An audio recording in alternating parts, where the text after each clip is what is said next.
Are you awake? I thought I heard you get up. Yeah, I'm awake. Sorry, I just can't sleep.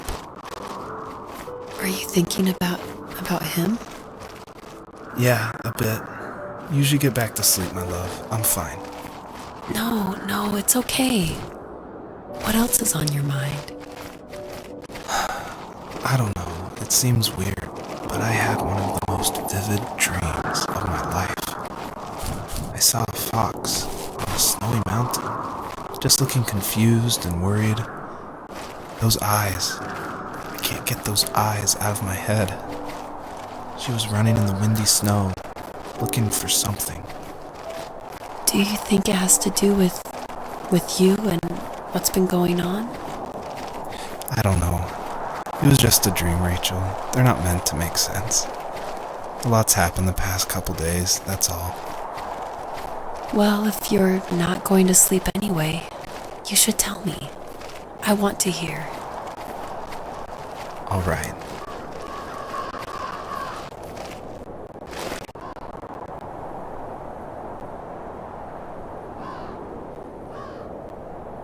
So, not far from her home, she followed that path to something unexpected.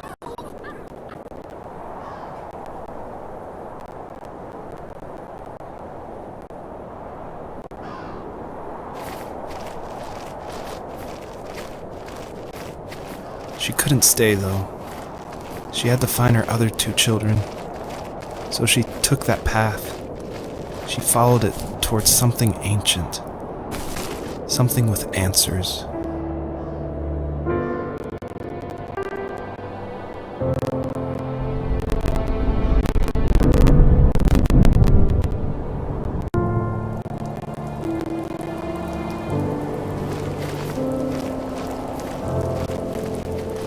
The fox looked high and low, searching for any sign of her cubs.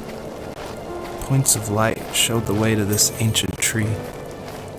It was as if each one had a story to tell, all their own. The land was trying to tell my story, too. I felt like I was right behind her the whole time.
Wasn't he like a lumberjack? That's one way of putting it. If wood was a canvas, then a carving knife was his paintbrush. Even after working a 50-hour week, even after his hands were more splinters than skin, he would bring home the nicest piece of Alaskan weeping cedar and make me toys. That wooden train was the first toy I can remember, and I loved it. I just knew from a young age I was going to be a lumberjack, like my father.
those kids would leave me alone, but somehow they could tell I was different.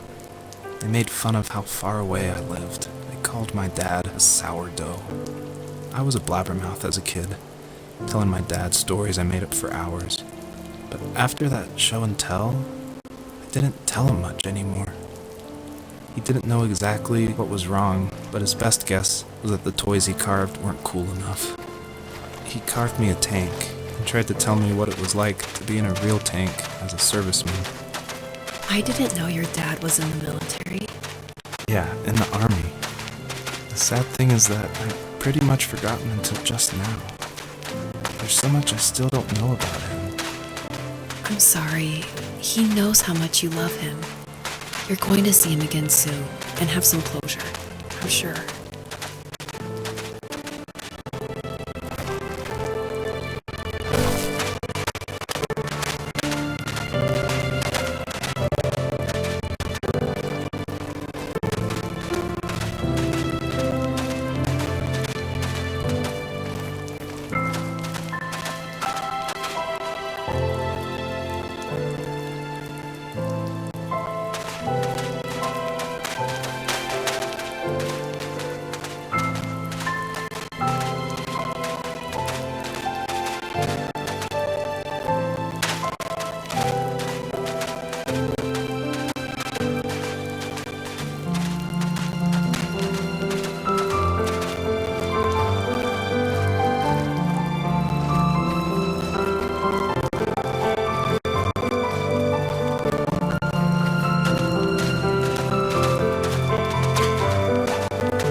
My teenage years were full of sketching, angst, and trouble.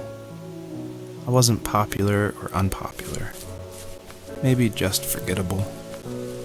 I guess that gave me a sense of freedom, so I hung out with crazy kids, doing crazy things, even though I mostly just watched the chaos ensue. We did it all. Put fireworks in mailboxes, hide roadkill in people's garages, break windows of the barber shop in Anchorage. My dad was furious, but he was so busy working he couldn't do much to stop me from going out. I think being an adult means there's no one to stop you making hard decisions.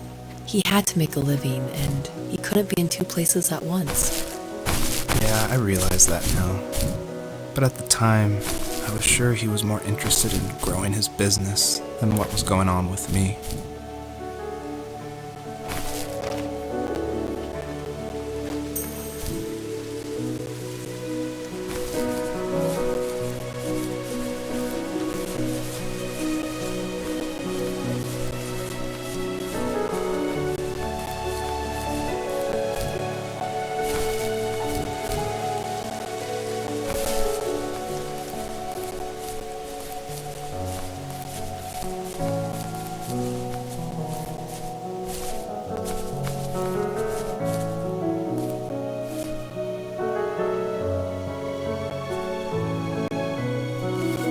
He was working another late night, and my friends were over, saying how bored they were and how they had come all the way out to my house for nothing.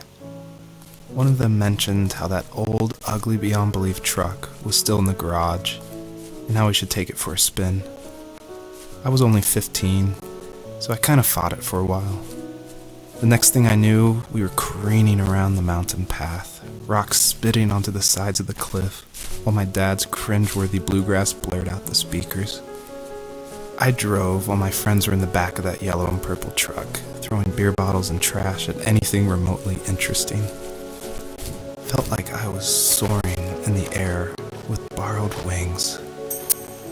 But all good things have endings. A cop outside of Eagle River pulled us over after he saw us in a bottle rocket into someone's yard. What followed was a long night of talking to disappointed adults and feeling smaller than ever.